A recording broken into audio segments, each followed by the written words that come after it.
or not those people who have asked the questions actually want to jump on and ask them face to or in person, happy to do that. Otherwise, we can just go off the questions from the chat. Just can we just, I'd love to see where we're coming from. We've had some registrations from Europe and the US. So if you are, we'd love to see where you are coming from. So if you type that into the chat, that'd be much appreciated.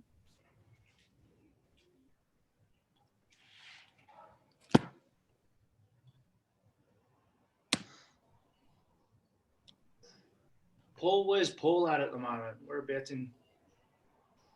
Been getting around, Paul? Mate, how are you? Yeah, good. Mate, I'm just having trouble with my video, but I can hear you. That's all right. Yeah, we've got someone here from the USA. There you go. Excellent. Living in Paddington, New South Wales for 3 years. Welcome, Jess. Yeah. Okay. All right, we'll get into it. So thank you for joining us on the leading high-performing teams in change, quite relevant with what we're obviously going through today. My name is Bo Robinson, a former professional rugby player of 10 years and now leadership coach and consultant. I've been fortunate enough to work in a number of industries, including agriculture, mining, recruitment, technology, finance and banking, and working with CEOs, CFOs, COOs, MDs, GMs, and obviously their teams, and absolutely love it. And joining me on the webinar today is Dr. Tim Baker.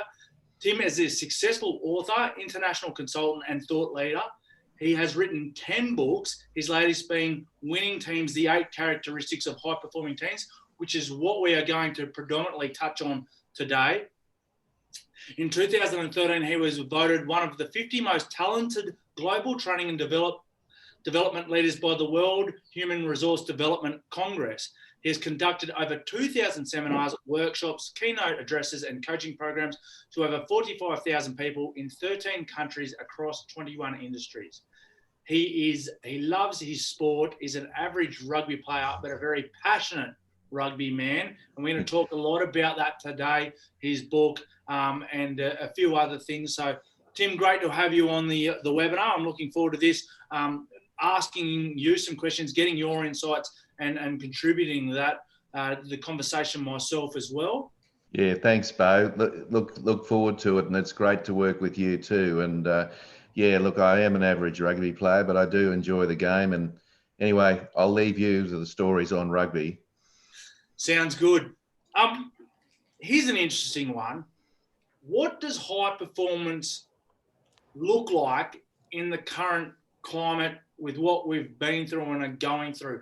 One of the biggest frustrations I've seen with leaders is that they're not getting the results that they want, but they're probably not considerate and understanding of the current situation and climate that they may find themselves and their teams may find themselves, and the standards and expectations are probably, unrealistic with what we're going through, and we've had to, make sure that they are a little more achievable. What are you seeing out there? Yeah, look, I think it's interesting. I think because a lot of people are doing their team communications now via this medium and other mediums, Bo, and so that creates another layer of complexity. The feedback that I've had from a lot of people, a lot of managers, is that they're pleasantly surprised at the level of productivity that from people in the team, even working from home. And that's an interesting thing, because one is, why are they pleasantly surprised? And I think secondly, the interesting thing is the research shows that often when we're working in isolation, our productivity is actually higher, because we don't have a water cooler there, we don't have the organizational politics the same way, and so people can just kind of get on with it. So I think it's surprised a lot of managers, and I think it's a good thing, and I think it's probably something that's here to stay. I don't know what you think, but my feeling is it's sort of one of those things that will probably continue, not perhaps to the same extent it has over the last couple of months, but certainly to some degree anyway. And I guess, you know, having these check-ins with teams is critically important. And they don't have to be long, but they just have to happen. Otherwise, people are in isolation. I don't know. What do you think? That's my take on it. It's a really interesting perspective. Will this be like, will we have this working from isolation in the future? And how does that affect engagement? And obviously understanding the different personality types within our team. Some need that social interaction. Yeah. So even now, you know, we can always go and catch up with people or have meetings via Zoom, but the preference for a lot of people, and especially in those business development roles, is to meet face to face. They want that human interaction and engagement. So I've just, got a organisation that's asked me to come and run a team day. They're all working remotely, and that's actually partially their business model anyway. But there's 60 people that they need to bring in every now and then. I think what you're going to have to do is ensure that there is still regular interaction and engagement face to face as well. People thrive. That's when those friendships, relationships are formed, the bonds in person, and then being able to manage that. But I'm quite skeptical that we'll be able to go to that and have the quality of the relationships. I'm really interested to see, you know, it's a bit of the honeymoon period, but in 2021, will people still be, you know, that excited about working from home or, you know, in isolation? Again, those that, depending on their personality type, want to be surrounded. They want the water cooler. So yes, they're not as distracted, but what's their mental state like? That's going to be interesting because it's, you know, yeah, they've got to be productive, but they've got to be happy, healthy, and engaged. So I'm really, quite skeptical that it will remain like that. But that's just and maybe that's my preference. Leadership in the sports and the business and corporate world. What are the similarities and what are the differences? And before we go into that, maybe you can just talk us through the model and where this model has come from. Yeah, sure. Thanks, Bo. Look, as you can see on your screen there, this is a team identity model, and you asked the question about what's the difference. Well, you didn't ask it, but I'm sure we're going to discuss it. What's the difference between a high-performing team and a low-performing team? There's a lot of differences, obviously, and we've all seen that. We've all seen it. Some of us might have been lucky enough to actually work or do work in a high-performing team. But one thing that a high-performing team does have is a team identity. In other words, people identify with being part of that team very strongly. So in an organization, what that means is that people will identify more with the team than the organization of which it belongs. And now, this is not about empire building either, but if you pull someone up at a barbecue and you said, where do you work? If there's a strong team identity there, they may talk about the team first before the organization. So you want to have a little bit of that happening. And what you've got here is a model, and I won't go into great detail with it because a lot of it's self-explanatory, but around the outside is the 8 characteristics of high-performing teams. Where does that come from? Partly my observations of working with teams across 21 industries. Secondly, from my own reading and study and all the rest of it. And this is part of my new book, Winning Teams. So I'll just quickly go around starting at 12 o'clock there, because some of these themes Bo and I will talk about today. So you've got building trust, which is probably self-explanatory. We both probably think that's pretty significant in terms of teams. If you haven't got that, you're in trouble. Shared leadership means building and working with the skills and strengths of the team, so there's not just the leader making all the decisions. Being agile means being able to chop and change quickly. In the sporting world, that's critical, and obviously in the business world, it's critical as well. We need to understand what the purpose is, and one of the things I'd strongly recommend that you do, those of you who are working with teams, is to spend a bit of time going and asking them at a team meeting, what's the purpose of our team? You'll get some interesting answers. And of course, if people can't answer that, or there isn't some sort of a level of consistency in some of the comments around the table, then probably that needs to be looked at. I've got a colleague in the States who talks about fake work. Now, we've all heard about fake news, but fake work, he argues that 40% of everything we do is actually fake. What he means by that is mindless meetings, emails that don't really need to be addressed, waste of time. And he says that 40% of things that people do in teams is fake work. And he argues that one of the reasons for that is because there's not a clear purpose. So we'll come back to that later. You've got managing stakeholders. Teams don't work in isolation. There is obviously a whole bunch of people and resources that team needs to do their work. So, high performing teams do make good contact with their end users and stakeholders. Then moving around clockwise, you've got improving systems. And again, I think the big problem here, and I'm sure all of you would agree with us, we're all time poor. We're all pushed from pillar to post, and to find the time, and you need to find the time to actually try to improve how you do things is not that easy. Utilizing diversity. And when we talk about this, it's not just about gender or ethnicity, it's also about thinking styles. We've all talked, for example, if you're a big picture person and you're talking to someone in detail who's a detail person, that's a diversity. And I think this will be the next big thing that'll be on the agenda in the next few years. And obviously all teams need to learn continuously in order to continually improve in a world of accelerated change and uncertainty. So Bo, there's a quick thumbnail sketch of the 8 characteristics. Love it. I'm going to ask a question here, especially again, now that we're working from isolation, one of the biggest frustrations that I see with organizations and their leaders and their teams is there's not enough cross-organizational communication and collaboration. This is when often they're in, face-to-face or possibly in the same building or site. How do we go about changing that when we're actually working in greater isolation right now? And with the meetings, because you actually said often there's too many meaningless meetings, and that's, people will say to me, leaders go, Bo, we need to have more meetings, or we need to have less meetings. And I go, well, I don't actually know. I've got to get a feel for what is the purpose of your meeting? What are we actually trying to achieve here?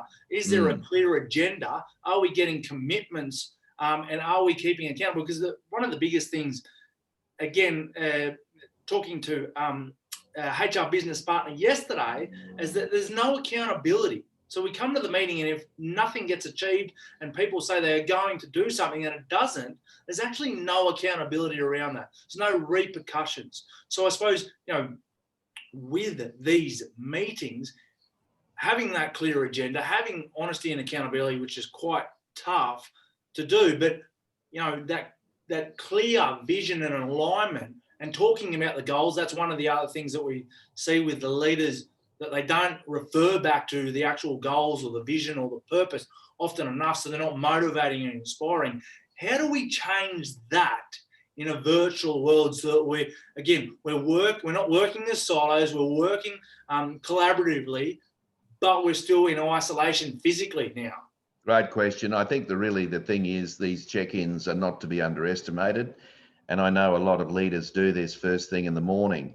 And so because people working from home, having a check-in at say 9 o'clock or something for half an hour is a very smart move, because it gets everyone on track. What you're trying to do in those check-ins is to get some priorities set. So it's about setting priorities around what needs to be done. And I mean, of course, you can use those check-ins as well to, have some wins for the week, to develop a little bit of, an upward spiral of positivity rather than downward spiral of negativity. I also think those check-ins are really powerful to invite some of your stakeholders in to talk for 5 minutes about what they're doing or what's keeping them awake at night or whatever. This is a great opportunity to grab the CEO and say, can you spend 5 minutes online with my team? There might be a few questions that they've got in relation to where the organization's going and what it's doing. So in many respects, the check-ins can be very powerful. And the other thing I'd say, Bo, about that is that managers can manage outcomes rather than process. So when when you're in an open office environment, of course, you can walk up and, talk to people, but in a virtual world, all you can do is manage outcome. And that's the adjustment that team leaders need to make is, so if we agree on what the outcomes are, which is this correct create purpose, then of course we can manage on that basis. And we've got to assume, of course, that people have got the skill set to just get on with it and hopefully have the skills to do what they need to do. So, yeah. Bo, if I could just, before we go any further, I just had a question here from Jess, and a number of other people have said great questions, so we better address it if we can. Jess asks, whoop, I've lost it. I just had it there. Here we go. There it is. Given that there are a number of people who have started new roles virtually, what are some recommendations on building trust among or within newer team members of high-performing teams, so they may never meet or interact with each other face-to-face, and it will likely to be that for some time? So the question's really about how do you build these relationships and rapport, and they join virtually. They're not going to get a chance to talk to their team members, perhaps face-to-face for a period of time. Do you have any thoughts on that at this stage? How to build the trust? Yeah, I think that's what Jess is getting to, and it's probably just, I think that's what she's saying. Yep. Great question. So one of the biggest frustrations that I again see with people is they're not keeping each other honest and accountable, and they're not calling each other out for underperformance and whatever. And that, if we don't have that trust, then we feel as though that's an attack on people. So I was doing, and I've done this, I think one of the leaders who I've done this with might be on call, where I play a game and it will quickly reveal whether or not people, if there is a level of trust, because one of the biggest issues I see is that people prioritize the personal relationship over the professional. So what do I mean by that? I have too deep a connection with you that I don't want to tell you that your work is not up to my standard or expectation. So how do we actually address that? And again, once you get that out in the room and it's quite clear that there is not that level of trust and we've broken that down, then we can start to build that back up again. And so often there's no level of trust because no one's willing to admit that they're not up to something, or they didn't do it, they're not capable, for fear that will be used against them by other members of the team, that no one else will reveal that, and they will be seen as the weak link. So what we need to is ensure that people are being honest. Like, I've gone into executive leadership teams and go, all right, tell me what your weaknesses are. And they'll just look. And excuse me, are you trying to tell me that you don't have weaknesses? Because we all have weaknesses. Everyone has weaknesses. We all have our strengths, and sometimes our strengths can become our weaknesses. So once you start to openly express that, hey, this is what I'm working on, what that does, and it has to be the leader. When the leader does that, that builds trust that I can now reveal what I am struggling with, or an area I try not to call it a weakness. I've been told that's too negative. An ATI, an area to improve. So again, once you do that and the leader goes, I'm doing this, what are you working on? That builds that trust. That's one of the biggest issues, is that people, again, it starts generally with the leader. They won't openly admit what they're not willing to be vulnerable. And as soon as we are vulnerable, that's when we get that trust, and then we can start. And what that happens is now, hey, I'm really struggling with this. Can you please help me? And if we've got, as Tim mentioned, a team identity first, then we will do what is best interests of the team, as opposed to necessarily my individual performance or my department or whatever that means. It always has to be the team or the organisation first. So does that make sense? And it's also developing, especially those deeper connections outside of the professional relationship. So actually getting to know people, when you get to a stage where you can openly reveal more about yourself, and that can be online, what has been the toughest part of your week? What have you really struggled with? What was possibly the toughest part of growing up? The more we're revealed, the more we feel comfortable and trusting in that environment. And that's going to take, especially with a new environment, you've got to build up to that. But whoever is the leader there will always be a leader. It's up to them to initiate that. So does that make sense if I address that for you, Jess? Yep. Yeah, thanks, Jess. And the other thing is, having one-on-ones online, and just do what Bo's suggesting. I think that makes a big difference. I find that some of the coaching that I do is just as effective online as it is face-to-face, interestingly enough. I didn't expect that. And I would imagine from a leadership point of view, it's the same thing. And being prepared to ask questions and self-disclose. So all those things are critical. I just want to go back. Often I'm asked, well, Bo, what's the difference? Like, how does what you develop, programs, workshops, models, you're coming from a sporting background and you've been fortunate enough to play with and against the world's best players and individuals and be led by some great leaders, both as players and as coaches. How is that applicable to the business and corporate world? And it's often non-rugby people asking me that, because rugby or sporting people get the analogies.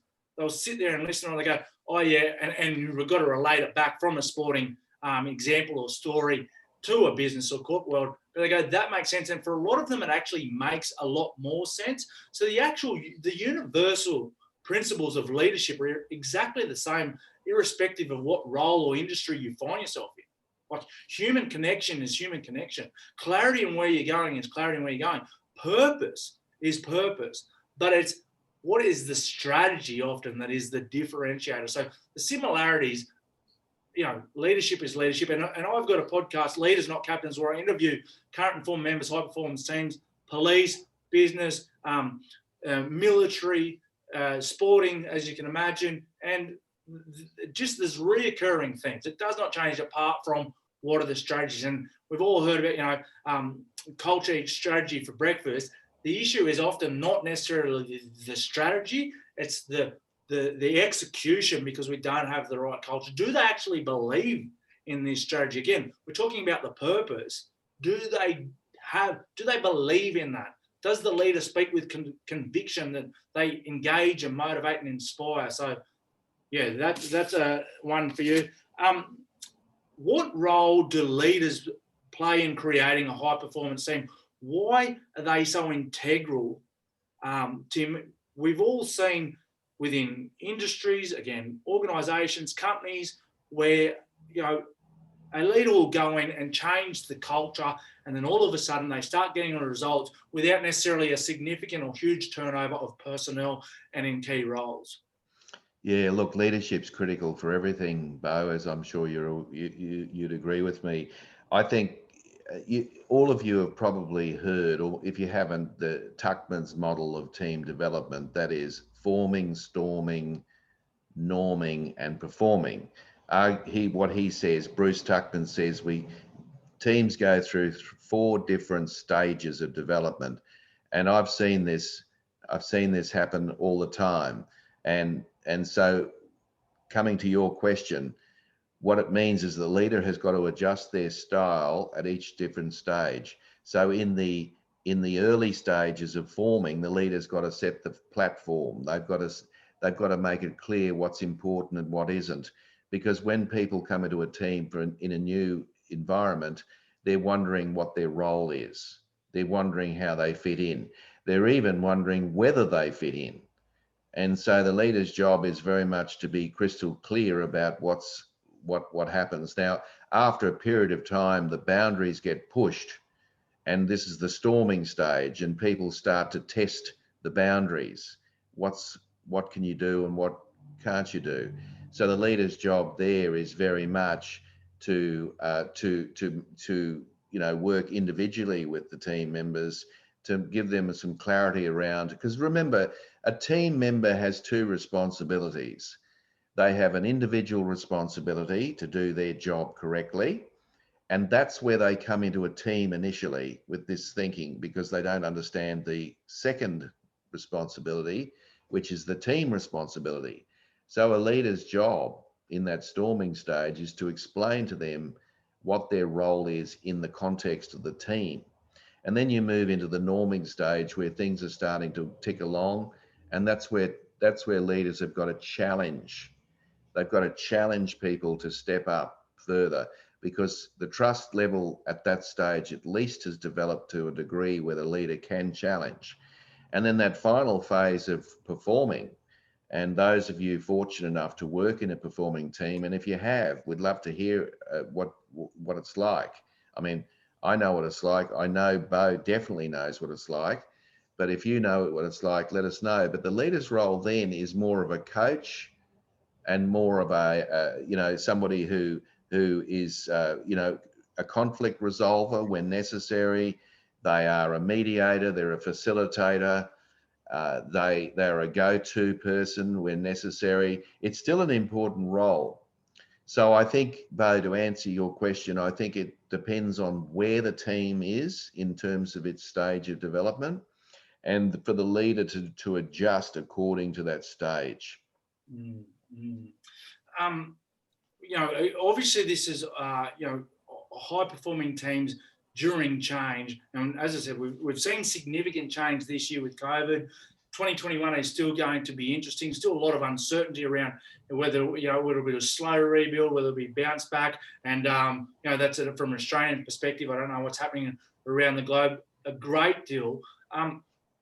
CEO that I was talking to, they've got everyone on JobKeeper, middle and their industry have been significantly impacted. Thousands of people on JobKeeper, doom and gloom, things shutting down, markets in China shut down, and was really stressed out.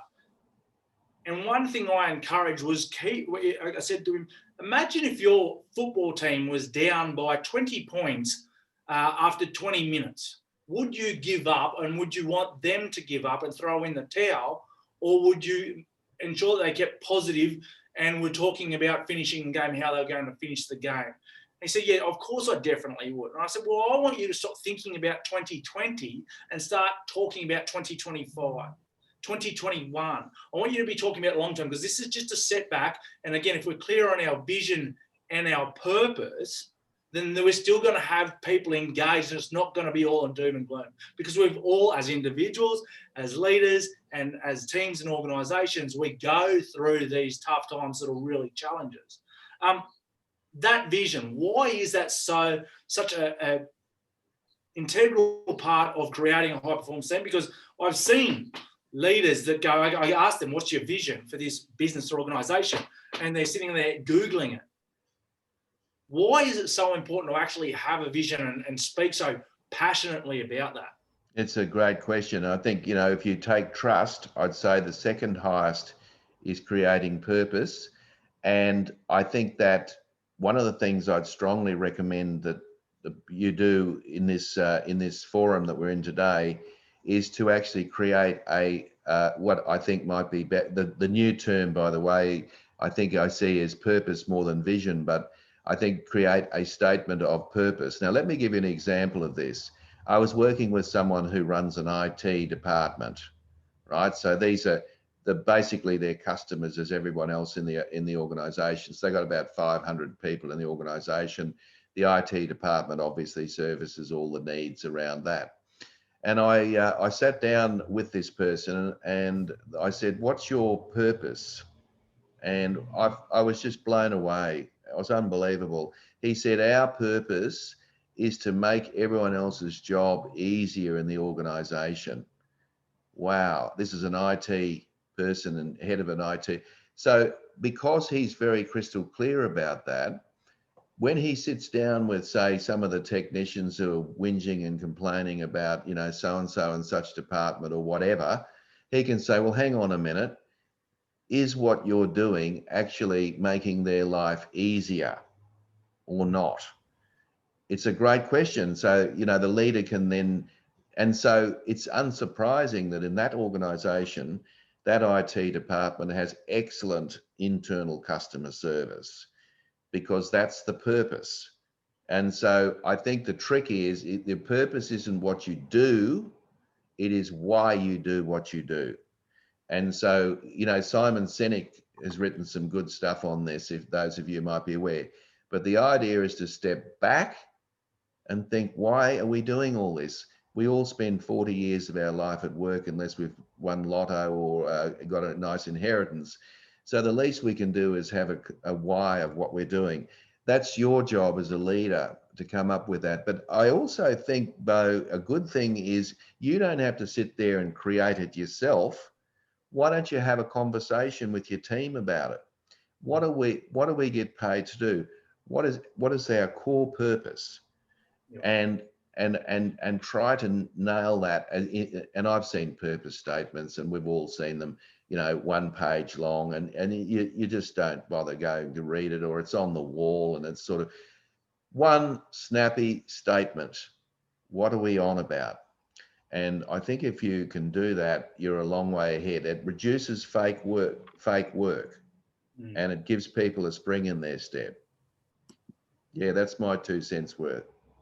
Definitely. I just want to, you said something there again with that purpose and knowing where we're going. This is my model. I call it the chat model: clarity, commitment, honesty, accountability, and trust within those teams. And down the bottom there, clarity. Where is this going? Where is this organisation going? That's how you get engaged and motivated team members, is having that clarity. And then where does my team or my department, how does that fit into their role? And each individual knowing that. So often people are not motivated or engaged, and they procrastinate because they don't actually know what they've got to do and how that contributes to the overall team or organisation. So it's an imperative that everyone knows. And again, that is not just, as Tim said, statements that are plastered around the place. It comes through the language, because when it starts at the top, it then transfers all the way down. It's got to become a part of the company vernacular. So constantly referring back to that. And again, going through what we've went COVID, and this is a big frustration, and I'd be interested to see if everyone could relate to this, with people getting so frustrated because of the lack of communication and clarity coming from their leaders, whether it be, who they're reporting to or the organisation in general. So another CEO I was working with throughout COVID again, and he said, I said, does everyone know what's going on around here? And he goes, I don't know what's going on. I said, you're placing too much emphasis now on the result and not about the things that you can control. He goes, I don't. I said, there's definitely things that you can control and your exec team can control. You've got to be communicating that, because in times like this, people want to know, not necessarily that it's all going to be all good, but that their leaders are doing everything they can to ensure that they'll hopefully get the best outcome or result. And he said, we've sent out a message last week, and anyone who's been, all of us who have experienced COVID realised that this was changing, and again, depending on industries, day by day or possibly week by week. I said, you need to ensure, and they had hundreds of staff across different sites in the States, you need to be communicating regularly, and not necessarily over-promising, but communicating regularly. They need to see the leader's face. And one thing that was very good in Australia was Scott Morrison, who, with the bushfires, was regarded as a really poor leader, but has now really lifted his leadership credentials for the way he often got out on camera and spoke and communicated, and again, gave us confidence that, yes, we'll get out of this, but the best thing was that he was doing everything he could. So that communication leads to clarity. So it's not about sending messages or sending out an email. You need to get on the camera. You need to instill confidence. You need to communicate that, and you need to regularly. And one of the other things I use is the 6 C's. Communication, clarity, confidence, a bit of certainty. Yes, we've got a plan, and we might have to change that after lunchtime, depending on what news comes out. And then we've got conviction. Our leaders speak with their conviction. They're speaking with conviction. The next level speaks with conviction, and that goes all the way down through. And then that commitment to the plan. And again, if you need to adapt, as a lot of companies had to, you need to adapt. At least you're committed to that, and everyone's on the same page. But if they don't know what's happening, they've got no confidence, and then all of a sudden the rumours start, and all the negative chat within themselves, and then that spreads and becomes a culture of uncertainty and pessimism. Tim, one last question.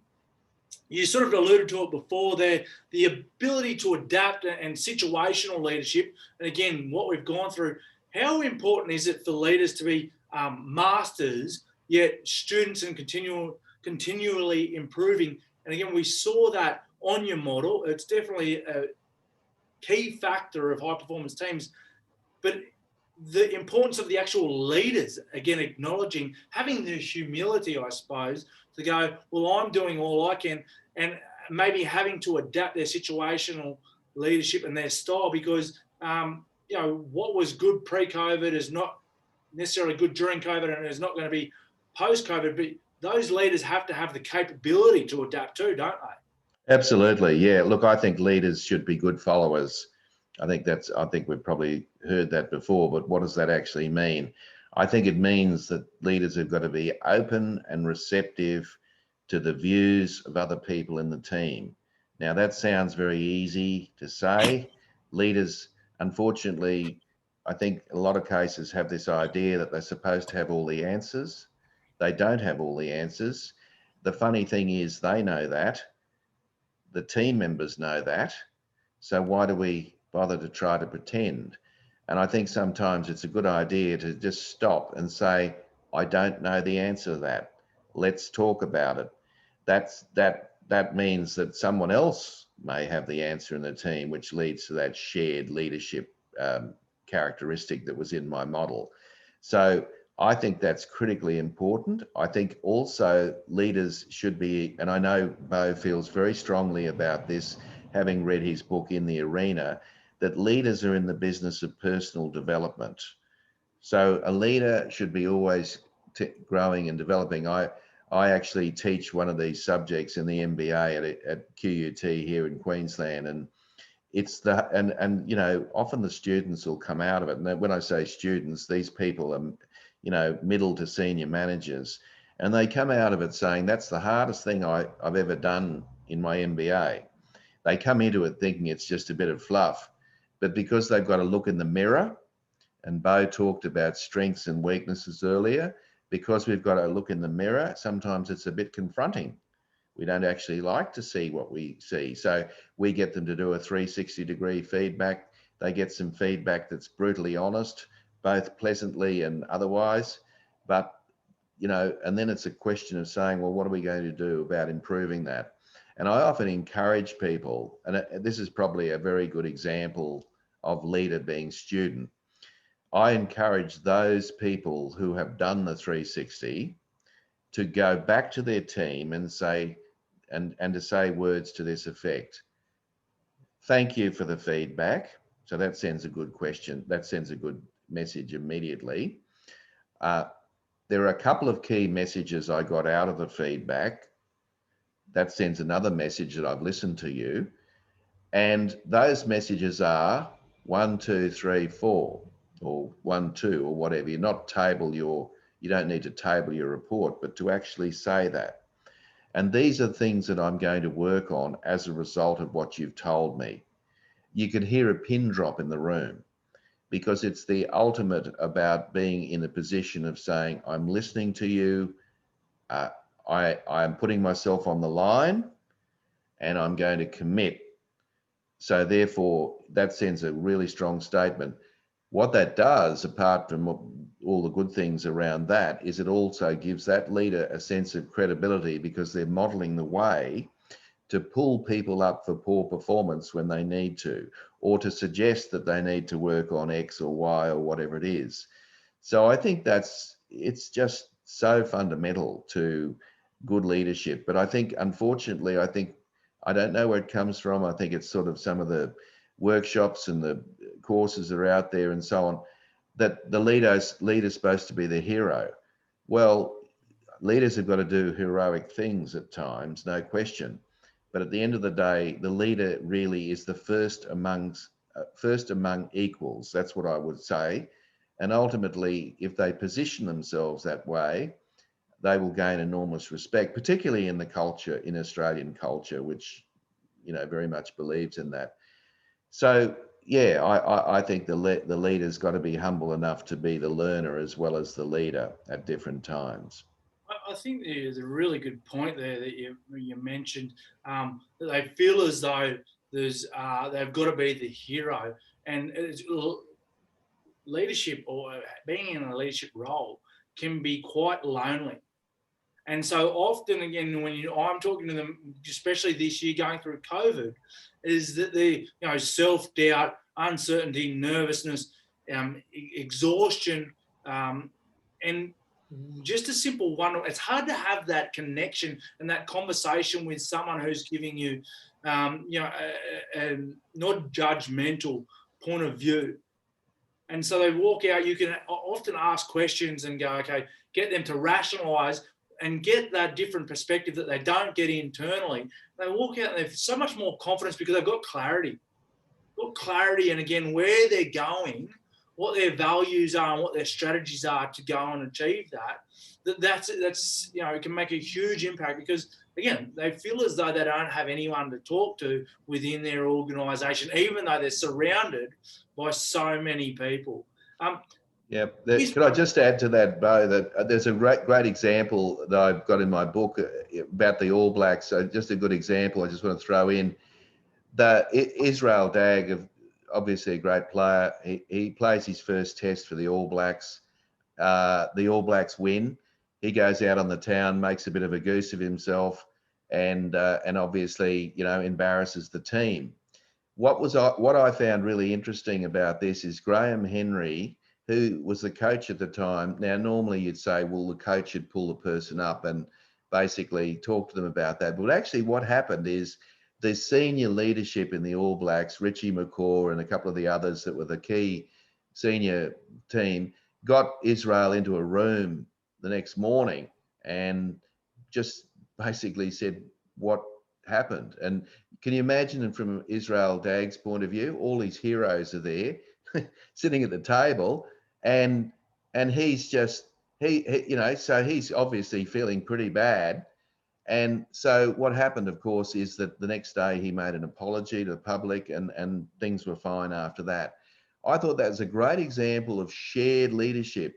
So the team actually took the responsibility to pull a player into line. And that wouldn't be the first time a player's done that, of course, but I just thought, what a powerful way. So Graham Henry stepped back and the players stepped forward. I thought that was a good example.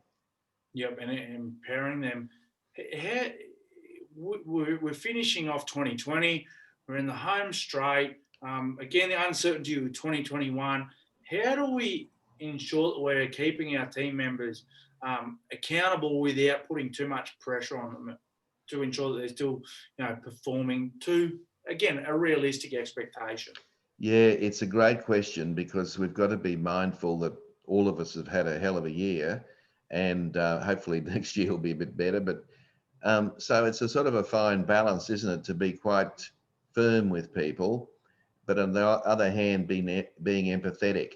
And I often say to people, and I guess, an example I'd have is that often when people have got sort of mental issues, mental illnesses and things like this, sometimes leaders handle that situation with kid gloves. And what they do is they step back doing it for the right reason. But here's something I'd like you all to think about. Somebody who's going through some mental struggles actually needs clear frameworks, because their world's quite muddled at the time. So the irony is, now I'm not saying you need to be aggressive, obviously, but the irony is you need to give people clarity around your expectations more so. See? So by doing that, the person gains a sense of psychological safety. They know where the line in the sand is. They know what's appropriate and inappropriate behaviour, and that becomes critical as well. Thank you, Tim. Thanks for today's session, webinar. I really enjoyed it. Very insightful. Great having your contributions. Mate, one last, I suppose, plug of the book. Out soon, my understanding.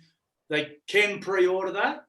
Yeah. You just go back to me through my website. You can actually do that all online, which is great. Finton just had a question here that he asked before the session, so we better deal with it, Bo, before we go too far. And this is an interesting question, and I was sort of struggling with knowing how to answer this, but he asked the question, of the failures that you've had, what was a great learning point that came out of it, a team failure?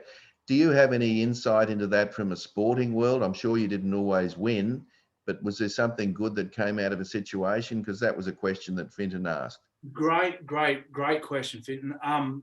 This one actually probably how I actually started my model, right? So my high performance team model.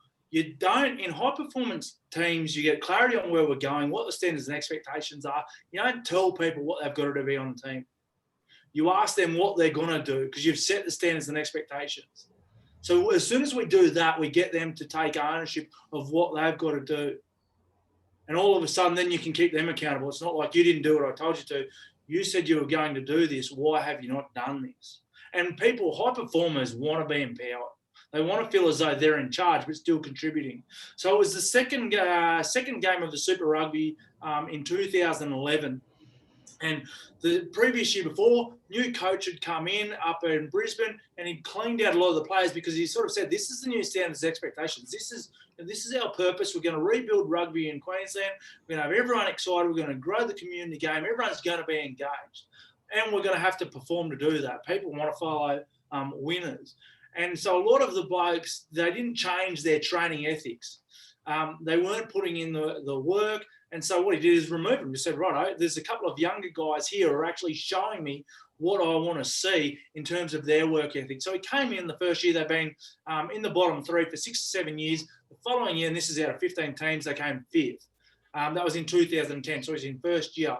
The next year he came in, I moved up there as well. Quite fortunate to reconnect with him. And we had a great pre-season.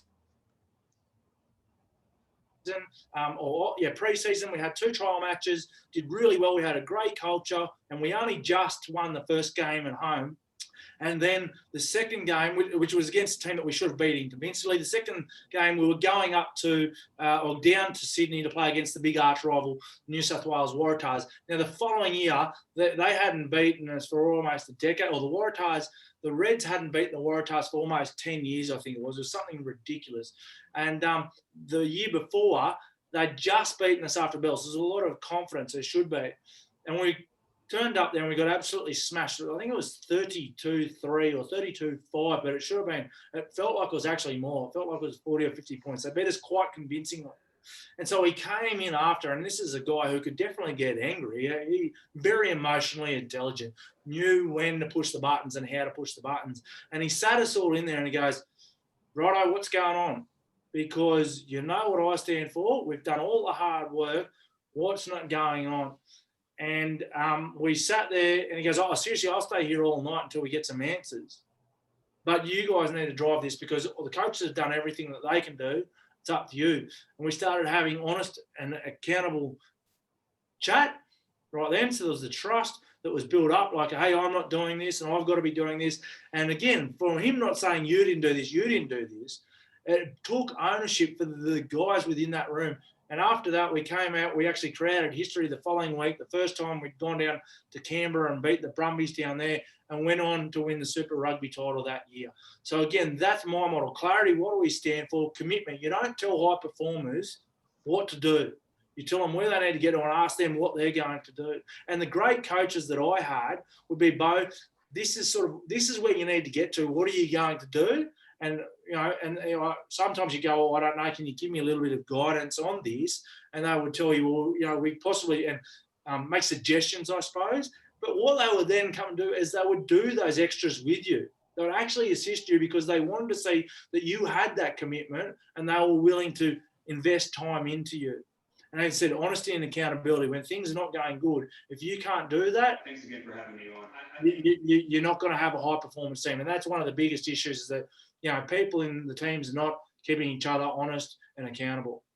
So hopefully that's what I learned from that is the importance of having that and the power that has within your team. Thanks, Bo. That's great. Can't add too much more to that.